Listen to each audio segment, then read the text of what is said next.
Tinatanong ni Miss Diane De Gorio kung okay ba ang shockwave para sa kidney stone na nakabara sa kanyang kidneys.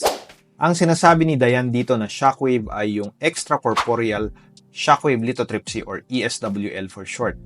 Isa itong procedure kung saan binabasag ang mga stones sa urinary tract gamit ang isang makina na tinatawag na lithotripper. Yung lithotripper ay nagge-generate ng mga shockwaves na nagpe-penetrate sa katawan upang mabasag ang mga malalaking bato para yung mga maliliit na piraso ay maaring kusang lumabas sa ihi.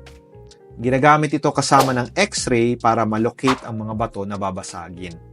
Maaari itong ulitin lalo na kung malaki at matigas yung mga stones. Dahil ito ay non-invasive na procedure, ito ay generally safe at hindi nagdudulot ng damage sa mga karatig organs. Siyempre, hindi lahat ay pwedeng mag-ESWL. Hindi kasi lahat ng klase ng stone ay mababasag sa shockwave.